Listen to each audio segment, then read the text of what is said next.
Assalamualaikum warahmatullahi wabarakatuh. Waalaikumsalam Waalaikumsalam warahmatullahi wabarakatuh. Waalaikumsalam warahmatullahi wabarakatuh. Selamat pagi, salam sejahtera, dan senang bertemu dengan kalian semua. Sehat semua. Satu semester izin Ibu mendampingi ya. Oke, nama saya Bu Titik. Hari ini kita mulai dengan kontrak perkuliahan ya. Kita mengawali mata kuliah sosiologi ini pada hari ini dengan kontrak perkuliahan. Kak Nisa, tolong dikawal kalau ada yang masih masuk ya Kak Nisa. Ya. Oke, kita akan bagi menjadi 3 bagian Kak untuk hari ini menjelaskan kontrak itu A dan B akan Ibu satukan, kita akan bahas deskripsi, karakter, dan terutama adalah nanti capaian pembelajaran dan bagaimana penilaiannya supaya menjadi perhatian kita semua. Kemudian bagian kedua adalah mengenai pokok bahasan menjadi penting supaya kita bersemangat apa aja yang akan kita pelajari bersama dan metode pembelajarannya. Ya, jadi ini adalah pembelajaran yang student centered learning, pembelajaran yang berpusat pada kalian, bukan pada ibu, tetapi justru kalian yang menjadi subjek dari pembelajaran ini. Dan yang terakhir adalah kita akan bahas mengenai ketentuan perkuliahan yang tata tertib ini penting untuk kita pahami bersama selama 1 semester. Oke, Ibu lanjutkan. Ya, mengenai deskripsi akan ada 13 topik mulai minggu depan ya, bahwa dalam sosiologi ini kita mulai dari namanya aja sosio dan logos. Sosio itu masyarakat. Jadi kita mulai dengan mengantar nanti kakak semua terkait apa itu masyarakat dalam perspektif sosiologi begitu. Ya, itu tentang masyarakatnya. Kemudian kita arasnya mulai dari bawah, Ibu menyebutnya dari aras mikro, baru maju, meso, sampai aras makro. Aras mikro itu belajar bagaimana berinteraksi antara 1 dan 2 orang, 1 dengan kelompok, dan seterusnya. Bagaimana membangun kerjasama, membangun konflik, memfungsikan. Jadi kita kalaupun ada konflik harus kita lewati, kita hadapi, tapi bagaimana fungsi konflik itu harus dipahami dengan baik. Kemudian mengenai budaya, keragaman budaya, dinamika kelembagaan, dinamika kelompok atau grup, ya. Dan itu adalah bagian dari UTS kalau nggak salah ya. Kemudian birokrasi, dinamika stratifikasi, kekuasaan, komunikasi, krisis ekologi, ini salah satu isu strategis saat ini, gender dan kesetaraan dan inklusi sosial juga isu strategis, serta social change atau perubahan sosial tidak hanya di aras wilayah kita, di pemerintahan di provinsi misalnya, tetapi juga Indonesia dan di aras globalisasi. Untuk merefresh kalian semua, Ibu percaya kalian sudah pernah belajar mengenai sosiologi, Ibu akan merefresh tentang what is sociology ya, Ibu lihat ya.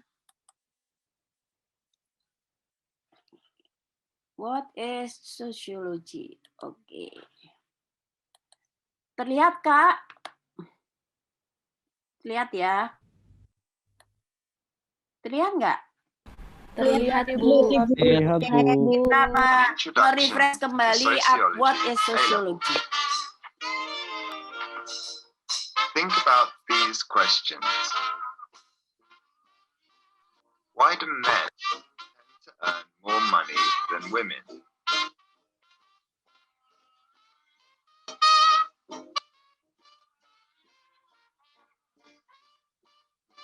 Why does Britain have higher levels of teen pregnancy than most other European countries?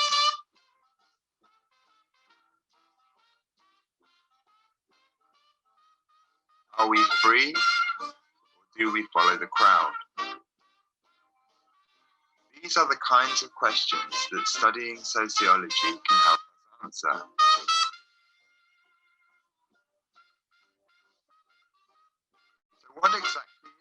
sociology?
What exactly is sociology? The word sociology is made up from soci, as in society, and ology, which means the study of or the science of. Just as in biology, you scientifically study plants and animals, so in sociology, you study the people and institutions which make up society. But how do we study society?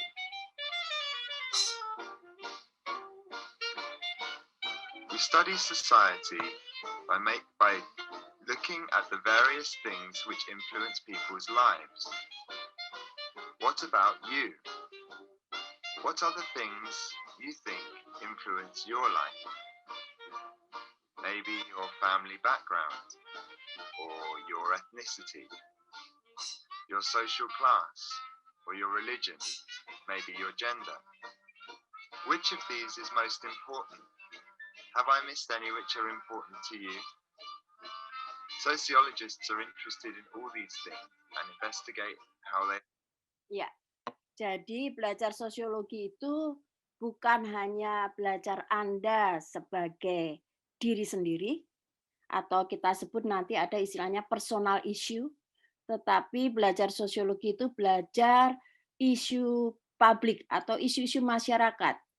Anda dan keluarga, latar belakang keluarga. Anda adalah bagian dari keluarga. Kemudian ada banyak keluarga yang terikat menjadi satu RT, satu RW, sampai kemudian satu kabupaten provinsi Indonesia.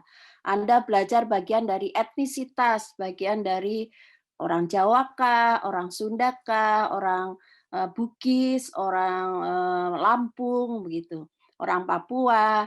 Anda belajar gender nanti bagaimana secara sosial di masyarakat, seperti gambar pertama tadi, mengapa yang terjadi realitasnya adalah seringkali laki-laki mendapatkan upah lebih tinggi daripada perempuan misalnya.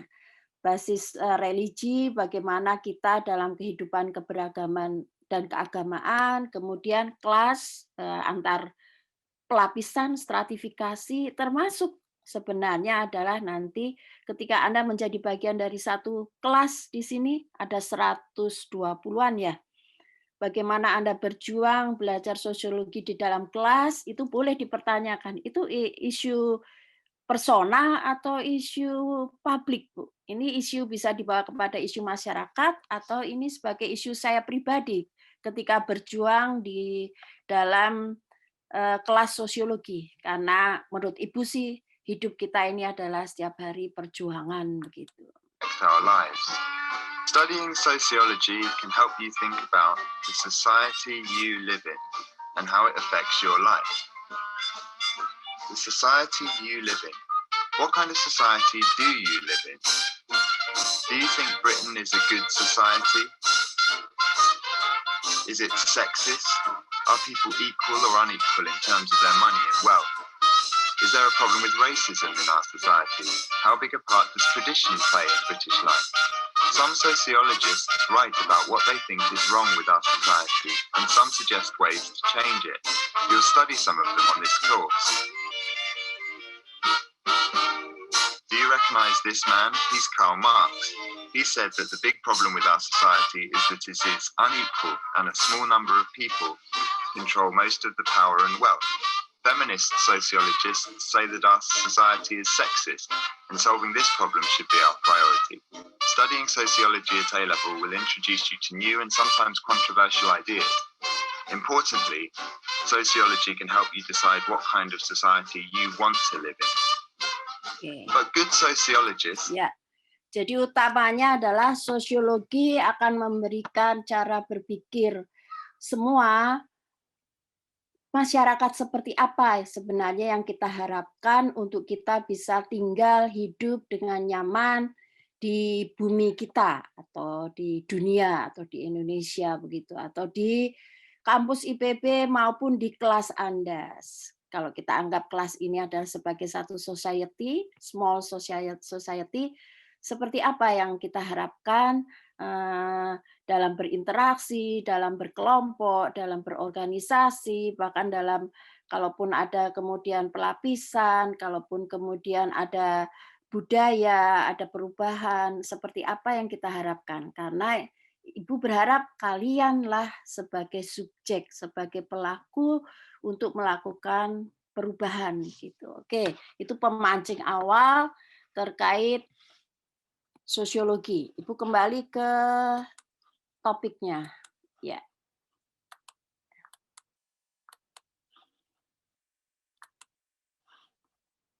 Oke.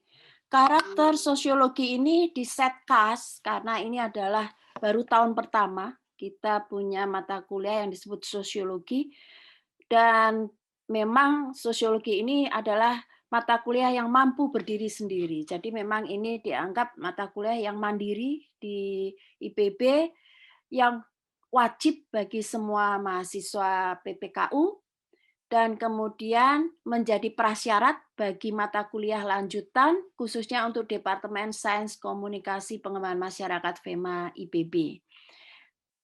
Dua terakhir inilah yang perlu dipahami oleh kakak semua, bahwa dalam mata kuliah sosiologi ini akan memberikan update perkembangan yang terjadi dalam masyarakat Indonesia dan dunia, termasuk isu-isu menarik walaupun udah setahun lebih ya, yaitu isu pandemi COVID-19, isu perubahan lingkungan, isu proses pembelajaran daring, boleh kita diskusikan. Kemudian fenomena sosial ini ya akan dibedah atau dikritisi melalui teori-teori sosial dan akan memiliki apa tuh solusinya. Solusi nyata apa yang bisa kita berikan untuk kemaslahatan masyarakat. Jadi ini kata kunci dari karakter sosiologi. Oke.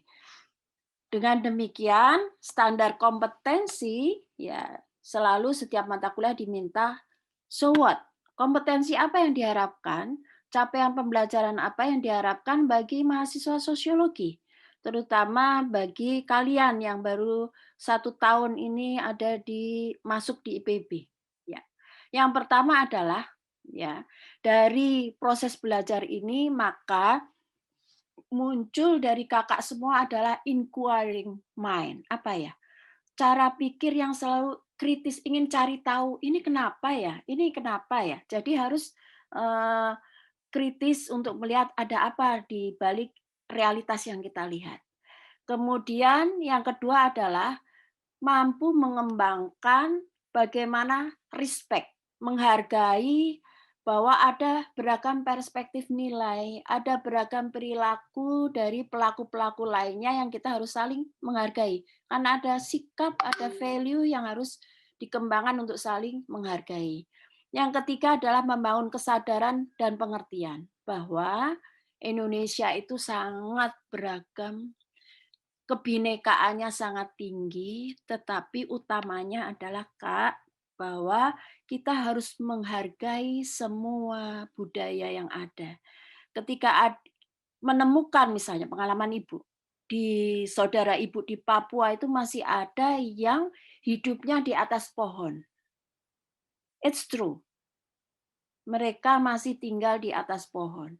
Tidak berarti kita mengatakan budaya mereka jauh tertinggal di kita. Kita harus saling menghargai bahwa masing-masing punya local wisdom, kearifan lokal, dan kita perlu dampingi bagaimana mereka beradaptasi atau kemudian menjadi bagian dari Indonesia. Mampu melatih interaksi dan interdependensi. Mulailah dari kelas kita. Bagaimana kita nanti kakak punya satu grup, satu kelompok untuk bekerja bersama, kemudian untuk berbagi bersama, sehingga pada saat melakukan tugas terstruktur akan berjalan dengan baik. Mampu melatih pola pikir antisipatif. Ya, jadi ketika ada realitas dan masalah sosial, maka kita bisa, ini terjadi karena, ini solusinya. Nah, inilah proses belajar kita 1 semester ini. Kemudian yang terakhir adalah melatih respon proaktif. Ya, karena kita harus mampu menemukan ya keterampilan metode untuk memecahkan masalah sosial. Jadi poinnya adalah be positive thinking, be respect, ya, be criticize and inovatif, begitu. Ini proses belajar kita bersama. Ibu mendampingi, bukan ibu yang di depan, tapi kalian yang di depan, kalian yang bersama-sama, ibu akan mendampingi manakala kalian perlu bertanya pada ibu. Oke, ini tim pengajar, ibu ada di nomor 26, Titik Sumati. Panggil Ibu Titik, dan ibu feel free kalau kalian mau bertanya di WA group atau mau japri, silahkan. Ada nomor ibu sudah di WA group Anda. Dan be aktif ya, aktif bertanya.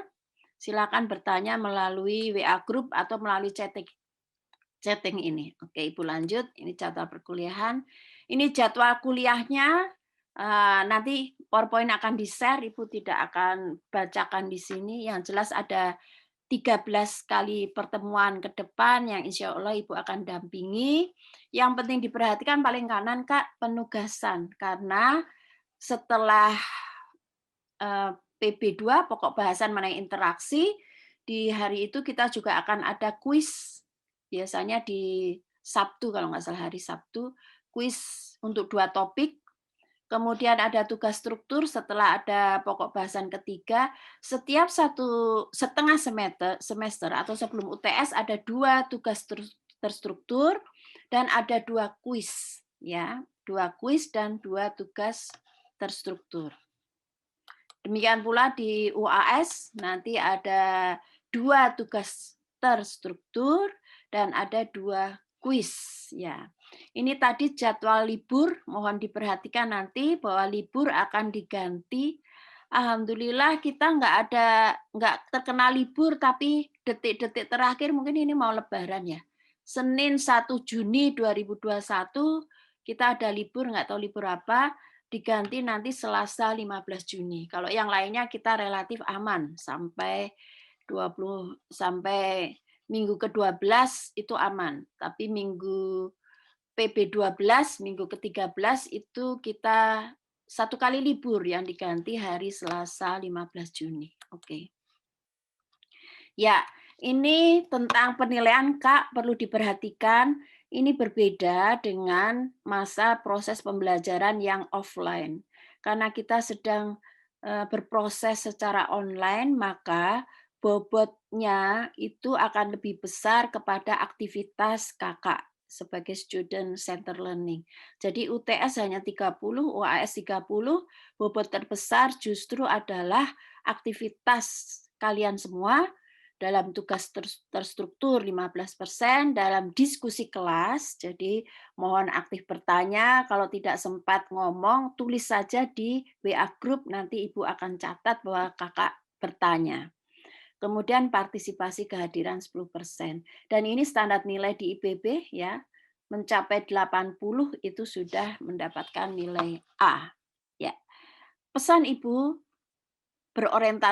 berorientasilah pada proses. Mari kita berproses bersama. Ibu yakin kalau kakak menjalani proses dengan baik, itu hasil akhirnya tentu akan baik. Jadi bukan orientasi output, tapi orientasilah ke proses yang kita jalani bersama. Oke, kita masuk ke pokok bahasan ya. Nanti setelah selesai kita akan buka diskusinya. Mudah-mudahan yang sesi 1 tadi aman gitu, tidak ada diskusi. Kita akan selesaikan yang sesi 2 ini mengenai pokok bahasan. Ya, mengenai pokok bahasan ini, Ibu akan refresh dulu. Ibu punya juga satu cerita singkat mengenai sosiologi imajinasi untuk mengantar ke pokok bahasan ini. Oke.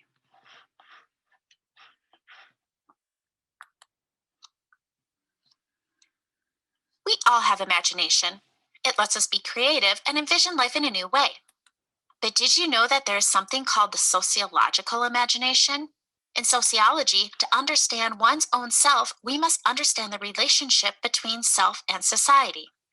The concept of the sociological imagination was presented in 1959 by C. Wright Mills in his famous book of the same title, where he states, "The sociological imagination enables us to grasp history and biography and the relations between the two within society. That is its task and its promise. The concept is to understand the distinction between a person's troubles and public issues. At what point does something such as unemployment or trouble finding a job shift from being a personal problem to a public issue? If one person is unemployed, that is a personal problem. If 1 million out of 10 million people cannot find employment, that is a public issue. According to Mills, there is an intricate relationship between the individual and society. Whatever a person does is not just because it is of their own choice or personal preference. A behavior as simple as exercise can be looked at from multiple perspectives. For example, exercise can provide health benefits, such as lowering blood pressure, maintaining a healthy weight, or send endorphins to help alleviate stress. It can be a social activity, such as taking a walk with a group of friends or playing on a sports team. It can increase productivity at work and benefit the company. The family react if one chooses gather, contributing to their groups. Or is it? Let's say a person belongs to a family that often gets together for large celebrations such as birthdays, weddings, funerals, job promotions, and holidays, or just socializing with friends often involves food. What we eat and how much we eat is within our personal control. Or is it? Let's say a person belongs to a family that often gets together for large gatherings. At these gatherings, there are often lots of burgers, chips, cookies, and desserts. Choices are limited for low-fat or healthy options. After eating, the family gathers around a fire, and not much is done in the way of activities such as walking, running, or even a family-friendly game of football. Over time, one realizes that these gatherings are contributing to their growing waistline. Well, we can say that this is a personal trouble. That person is making a conscious choice on what they put into their body and are in control of what they eat. While this may be true to some extent, is it all within a person's control? Our behavior is influenced by others, and in cases such as family gatherings, how might the family react if one chooses not to eat what others are eating? Social acceptance is important, even among our family. We also tend to like similar foods of the people around us. So we Oke. Bisa dipahami, Kak? Ini yang pertama tadi. making a conscious choice. This is a Oke. no control. Other than trouble. Tough question. Let's figure it out. From the personal perspective, we all need to eat to live, and there are many reasons other than necessity that we gather around food. Celebrations such as birthdays, weddings, funerals. Maaf, Ibu mau menjelaskan ini. Ya, ini Kak.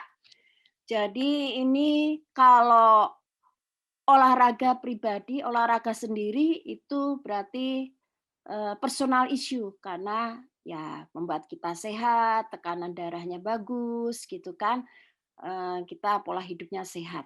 mengurangi stres dan sebagainya. Walaupun kita proses belajar online, kalau kita tiap hari bisa menyempatkan olahraga lari di sekitar, itu tentu akan sehat.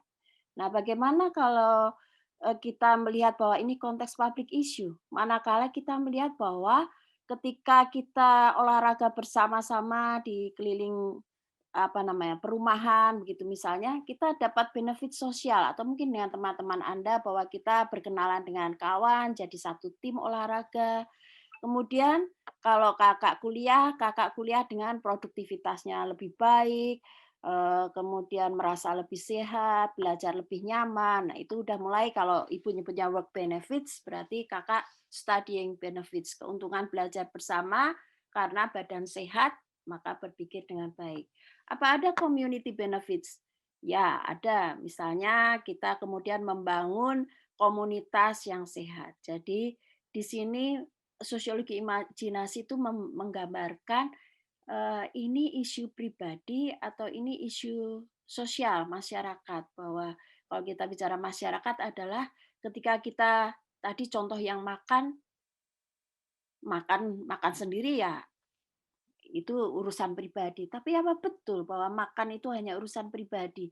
Ketika kakak makan nggak habis, apakah kakak pernah bayangkan bahwa padi itu ketika kakak makannya misalnya beras ya, bahwa beras itu dihasilkan oleh petani yang bersusah payah untuk memproduksi beras, memproduksi sayuran dan sebagainya, tetapi mereka kesejahteraannya kurang karena income-nya dari penghasilannya hasil produksinya itu rendah gitu. Apakah kakak berpikir ketika kakak membuang-buang makanan bahwa ada saudara-saudara di tempat lain yang tidak makan dan sebagainya. Nah, sebenarnya apapun ketika kita itu berpikir masyarakat, artinya berpikir orang lain, berpikir kelompok yang lain, berpikir negara lain, berpikir etnis lain dan sebagainya. Itu sebagai tarikan awal, mudah-mudahan memahami. Nanti Ibu share supaya dilihat sekali, kegemukan bisa urusan pribadi, tapi bisa juga menjadi urusan negara, manakala yang dimakan adalah junk food, sementara petani menanam sayur-sayuran nggak pernah kalian beli, begitu. Oke, itu adalah contoh dari bagaimana berpikir sosiologi ya, membayangkan sebagai sosiolog gitu.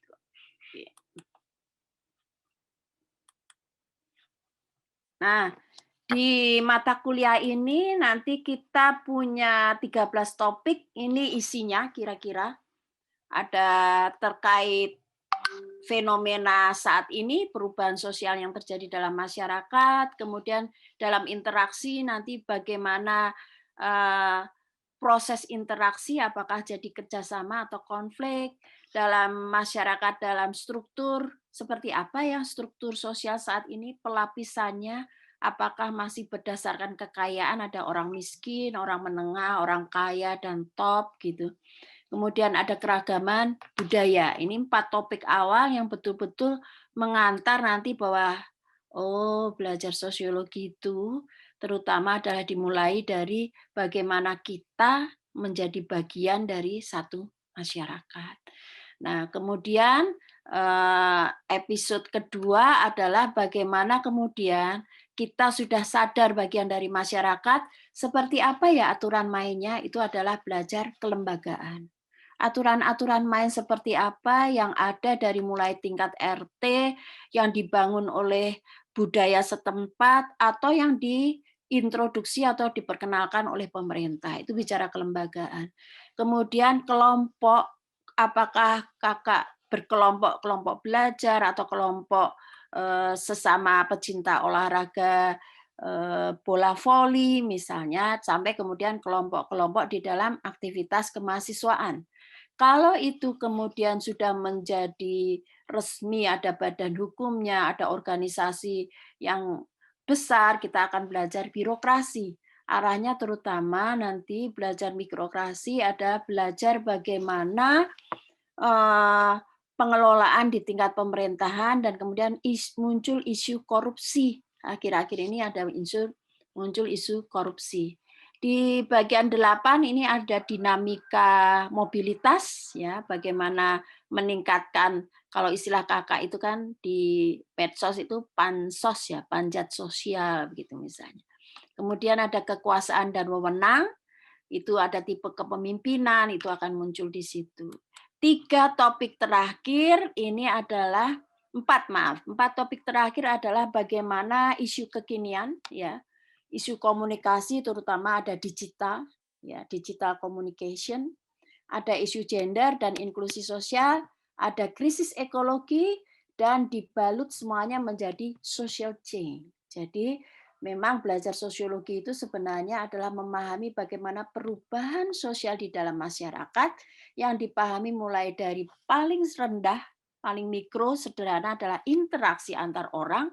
Interaksi ibu dan kalian juga bisa membawa perubahan sikap bahwa setelah bertemu kakak, aku nggak senang sama Bu Titik misalnya, bisa terjadi sikap. Kemudian bisa terjadi bahwa kita semakin kompak, semakin solid dan seterusnya. Ya ini pokok bahasanya. Oke, Ibu akan sebelum lanjut, oh ya harus menjelaskan dulu metode pembelajarannya ya. Maaf. Ini kenapa? Oke.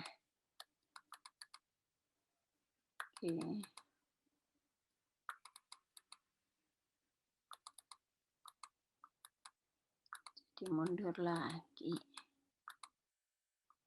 Ya, sebelum Ibu buka diskusi, ini metode pembelajarannya yang Ibu sebut tadi, student centered learning. Apa itu, Bu?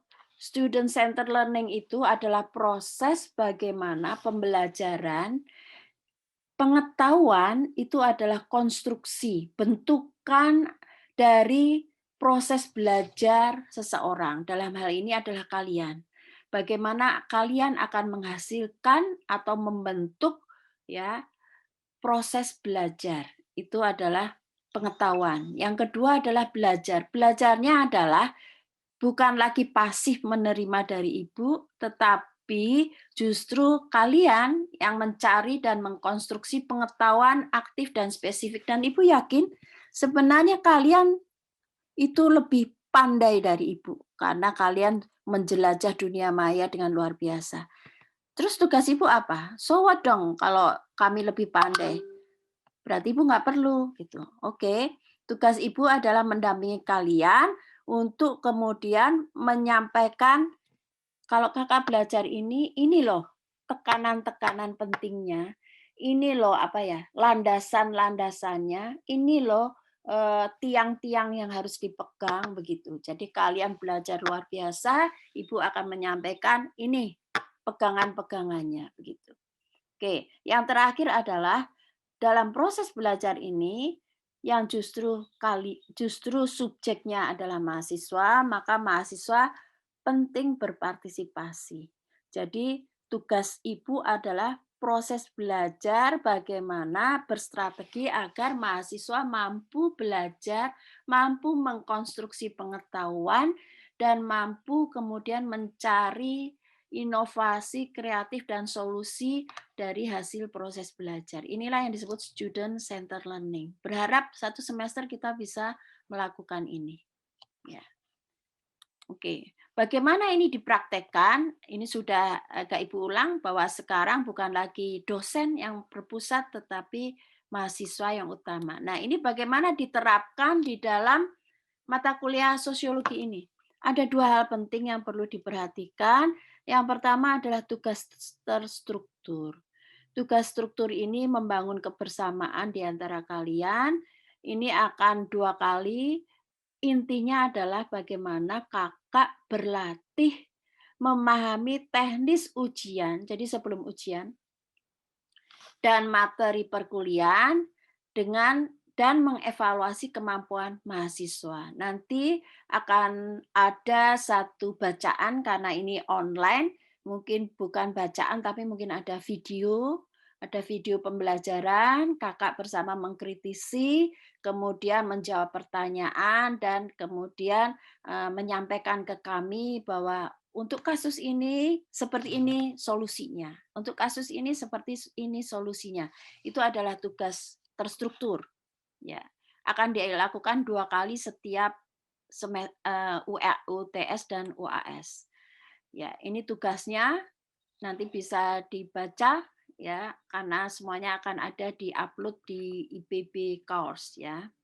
Ada 3 pertanyaan, ada tugas kelompok, materi sesuai pokok bahasan ya. Jawabannya akan dinilai 0-70, keaktifan dalam membahas akan dinilai 0 sampai 30. Oke. Kemudian yang kedua adalah kuis, Kak.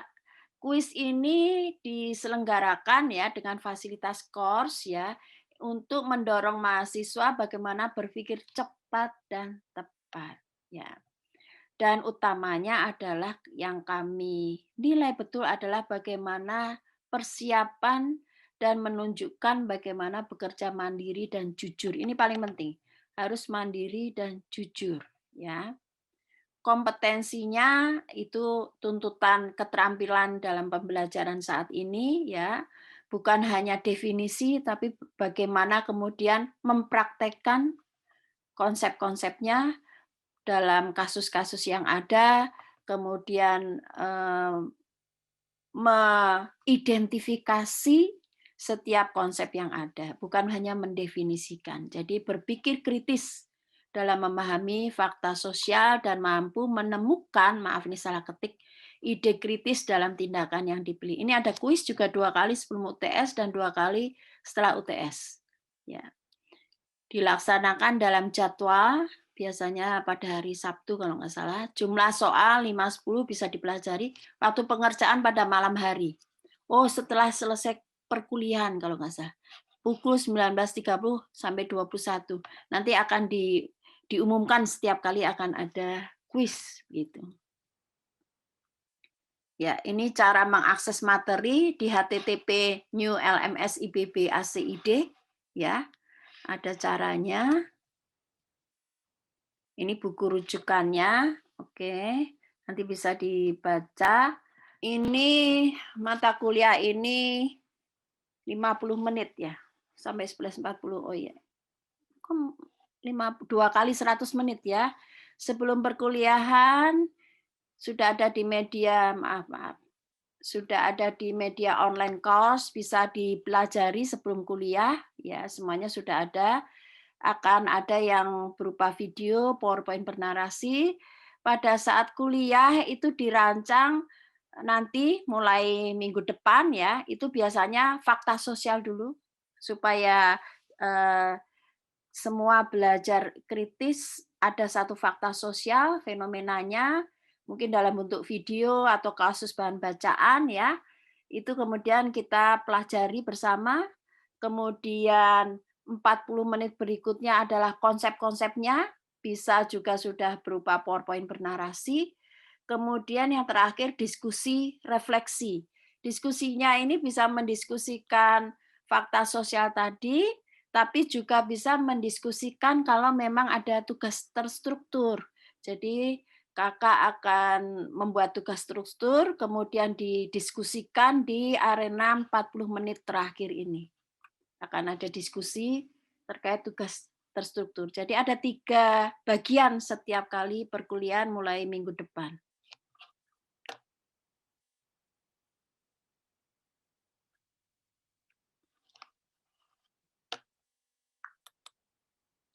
Oke, ini tata tertibnya ya. Berharap bisa hadir selalu ya, sesuai jadwal, kemudian ada link sudah dibagikan, kemudian daftar hadir jangan lupa, kemudian ada Zoom meeting sudah, tidak diperkenankan aktivitas lain kecuali atas izin dosen. Kalau keperluan mendesak minta izin dulu pada saat perkuliahan ya. Kalaupun tidak atau sedang ada kegiatan kemahasiswaan terutama, mohon ada surat dari Wakil Rektor Bidang Akademik atau melalui Direktur Kemahasiswaan. Izin tidak mengikuti kuliah karena sakit itu 20% dari total kegiatan. Kemudian tidak mengikuti kuliah karena sakit ya lebih dari 3 kali katanya tidak diizinkan ujian akhir semester. Mudah-mudahan semua sehat ya. Amin ya Allah. Oke. Kemudian UTS dan UAS ya diperbolehkan mengikuti kalau 5 kali pertemuan kuliah. UAS kalau 11 kali. Kemudian wajib melakukan self enrollment minimal 1 hari sebelum UTS UAS. Wajib peralatan, wajib yang karena alasan berhalangan itu harus memberitahu secara tertulis, memenuhi syarat untuk ujian tetapi tidak mengikuti ujian sesuai jadwal karena alasan sah, sakit izin, berhak diberi ujian susulan. Kemudian sebagai home base-nya adalah Departemen SKPM, ini akan mengumumkan nilai ujian UTS dan UAS lambat-lambatnya 2 minggu setelah ujian berlangsung. Terus pemeriksaan kebenaran nilai oleh mahasiswa dilakukan selambatnya 3 hari kerja. Jadi ada kesempatan kakak nanti kalau merasa, Ibu, ini nilai ujian saya sepertinya kok nggak benar ya. Itu boleh untuk memeriksa dan menyampaikan keberatannya 3 hari setelah nilai ujian diumumkan. Gitu. Ya, ini yang diperhatikan semua mahasiswa bahwa kita sudah pernah temukan semester kemarin kalau ada pemalsuan surat izin maka nilainya langsung E. Menitipkan atau dititipkan pengisian daftar hadir, nilainya E. Mencontek atau saat mencontek saat ujian online, ya Kak, Ibu tahu bahwa teknologi saat ini luar biasa dan itu sangat membantu. Di sisi lain, teknologi digital yang ada ini juga kemudian sangat permisif. Permisif itu apa ya? Serba membolehkan, sangat mudah, terutama untuk yang muda-muda bagaimana memanfaatkannya untuk proses-proses yang tidak jujur. Jadi utamanya adalah kejujuran itu menjadi landasan. Bahkan nanti kalau kakak ujian skripsi, Ibu selalu berpesan, yang penting jujur, salah nggak apa-apa. Daripada tidak jujur itu akan membawa nanti sampai seterusnya begitu. Jadi kalau ujian itu yang penting jujur, salah nggak apa-apa, karena justru itu adalah proses belajar yang baik. Melakukan plagiat dalam penulisan jawaban tugas mingguan. Ya ini juga mudah sekali dilakukan ketika kita sangat dibantu oleh fasilitas online. Jadi mohon diperhatikan Kak, ini akan ada sanksinya kalau ketahuan, kami bisa melihat. Ya, ini pengelola mata kuliahnya. Oke.